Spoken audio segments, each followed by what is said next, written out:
Oke, kembali lagi di Apa Kabar Indonesia Pagi. Saya mau ke Mas Naji. Tadi beberapa poin yang sudah disampaikan Pak Yusuf. Mungkin ada yang sependapat juga dengan Pak Yusuf dari Mas Naji. Ya, ada yang sependapat dan ada yang tidak sependapat ya. Tentu proses hukum harus kita hormati, tetapi kalau soal yang tadi dikatakan bahwa Panji punya kecenderungan liberal, itu sebetulnya bentuk dari kamuflase. Jadi semua kelompok-kelompok radikal teror itu pintar kamuflase atau kadang-kadang disebut juga dengan takiyah, dan itu boleh dalam keyakinan mereka karena itu bagian daripada strategi perjuangan, berbohong dalam rangka sebagai strategi perjuangan. Contoh misalnya yang paling mudah itu ketika kasus bom Bali dan kemudian laptopnya Amrozi itu ditemukan, Imam Samudra Amrozi itu ditemukan. Dan ketika penyidik memeriksa laptop mereka, itu isinya video porno di desktopnya. Itu. Sebetulnya kontradiksi ya, kontradiksi jadinya. Kan nggak mungkin ini, orang nonton video porno kok nggak mungkin jadi teroris. Faktanya tetap melakukan pengeboman di Bali.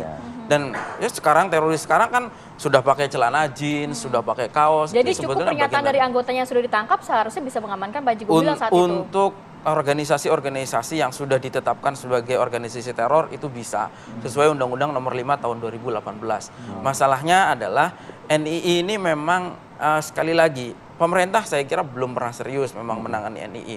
Meskipun sebetulnya induk organisasi teror di Indonesia itu NII karena JI, JAD yang populer atau yang menjadi momok di masyarakat hari ini itu sebetulnya kan turunan dari NII. Tetapi NII-nya sendiri kan tidak ditindak. Maksudnya gini, dulu mungkin ditindak menggunakan undang-undang subversif, tetapi dia kan belum ditetapkan sebagai DTTOT, daftar terduga teroris atau dan organisasi terorisme. Hanya pembinaan saja. Jadi itu yang jadi problem gitu.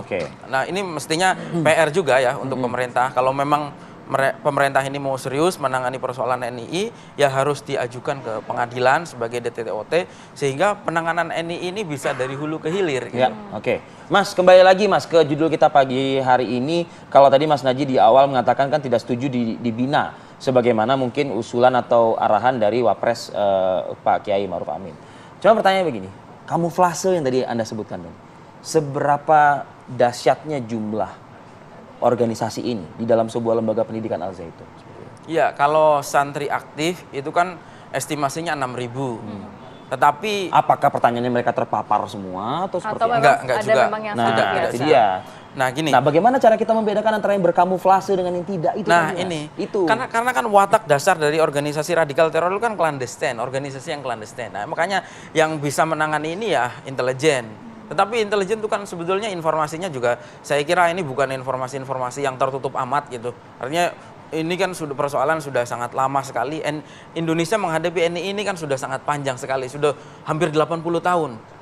Mestinya stok informasinya juga sudah sangat banyak mengenai apa itu NII, bagaimana gerakannya dan seterusnya. Jadi tidak sulit sebetulnya. Nah, cuman problemnya tadi ya, memang kadang-kadang juga tarikan politiknya kuat karena NII itu kan masanya juga besar, masanya besar sekali lah.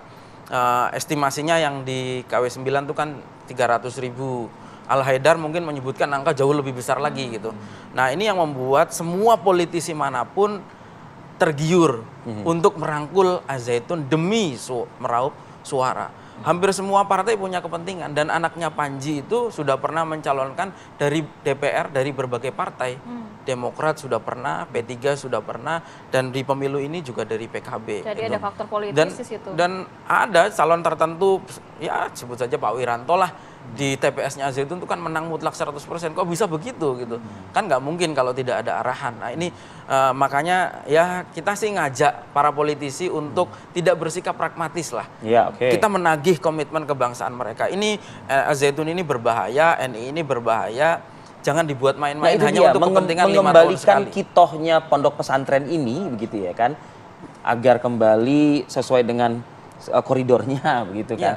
Di saat mungkin harus memotong memangkas beberapa orang yang mungkin ini sudah terpapar sangat jelas. Nah, tapi mereka-mereka yang mungkin masih abu-abu, mereka-mereka yang berkamuflase, ini yang tentunya. Makanya tadi harus direstrukturisasi dan diambil alih oleh Kemenak. Ini kan sudah sangat mengakar sebenarnya. Kalau hanya Panji, sementara tokoh-tokoh pejabat-pejabat NII masih memegang kendali Al Zaitun. Nah, sekarang haruskah ada mungkin deradikalisasi juga terhadap santri yang sudah terpapar atau cukup hanya dibina saja nantinya? Nah, Ya itu harus tadi ya, kalau misalnya nanti diambil alih oleh Kementerian Agama kan nantinya akan di bawah pendampingan Kementerian Agama gitu. Oke. Mau bisa tetap di Al-Zaitun atau Takutnya pindah ke bisa pesantren juga. lain justru menularkan doktrin-doktrin itu di pesantren Nah, yang ini lain gitu loh dikhawatirkan. Mas Nah Najih. ini yang jadi makanya mapping itu juga perlu, saya kira nanti apa namanya dilakukan ya tadi ya asesmen lah gitu ya untuk santri-santrinya. Tetapi ya memang betul bahwa tidak semua santri Al-Zaitun itu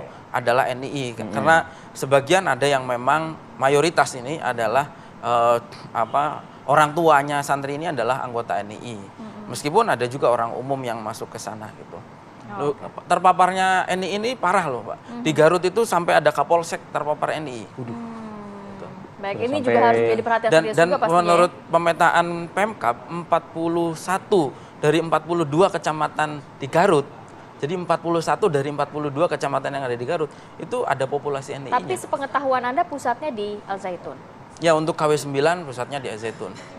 Vaksinnya kan banyak sebetulnya ini. Bahkan ya tadi ada yang sudah berkembang menjadi JI yang kemudian jadi ada dua tokoh namanya Abu Bakar Ba'asyir dan Abdullah Sungkar. Ini dulunya anggota NII, kemudian membentuk organisasi sendiri namanya Jamaah Islamiyah atau JI. Iya. Gitu. Oke. Oke. Kita ke Pak Yusuf. Pak Yusuf, kalau berdasarkan dari pernyataan Mas Najih ini Udah gamblang tuh, terang benderang itu. Udah terang benderang begitu, Pak Yusuf. Apakah memang harus ada tindakan yang lebih konkret lagi terkait juga penanganan afiliasi NII KW9 ini, Pak? Atau ya Rati ya, atau mungkin karena pengaruh beberapa tokoh-tokoh yang tadi sempat lah beberapa di antaranya dan masih banyak lagi begitu ya, disebut oleh Mas Najih tadi itu yang menghambat. Nah itu loh, mungkin silakan Pak Yusuf. Ya, Kompolnas kan kita mengawasi kepolisian. Pertama, soal dugaan tindak pidana teroris ya. Karena kan jaringan terorisme di Indonesia itu kalau ditelusuri pasti puncaknya itu ada pada gerakan NII. Tadi sudah diulas oleh Mas Najih, itu sudah betul itu. Nah dari rekening ini maka kita harus serius. Kami akan serius mendorong Baris Krim Polri untuk mengusut rekening-rekening yang sudah disebut jumlahnya oleh Pak Menko Polhukam selaku Ketua Kompolnas. Dari analisis transaksi itu kan nanti bisa ditemukan apakah ada pendanaan dugaan tidak pidana, ada dugaan tidak pidana pendanaan terorisme dari rekening-rekening itu. Apakah itu rekening-rekening masih merupakan bagian dari kegiatan NII? Itu nanti di situ bisa terlihat dari hasil analisis transaksi yang mencurigakan. Maka sekali lagi Mas Arif, ini harus kita dorong serius terkait dengan pengungkapan dan pengusutan rekening-rekening yang dimiliki diduga oleh Panji Gumilang dengan inisial-inisial awal yang berbeda itu. Yang kedua terkait dengan apa namanya itu tidak pidana terorisme itu sendiri. Tadi sudah saya kemukakan bukti permulaan dalam pemberantasan tidak pidana atau penyidikan tidak pidana itu ya salah satu bukti permulaan yang paling cepat itu adalah informasi intelijen.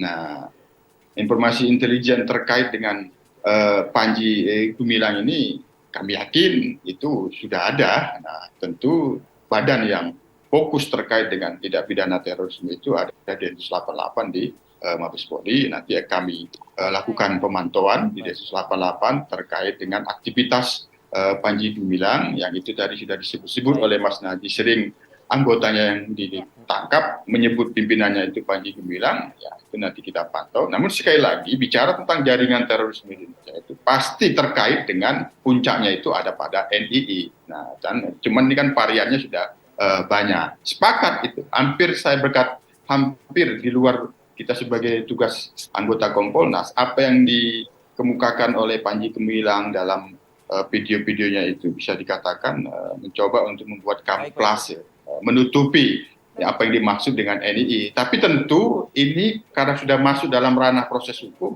maka ini harus kita dorong agar kepastian hukum terkait dengan Panji Gumilang ini terang dan jelas, Mas Arif. Betul.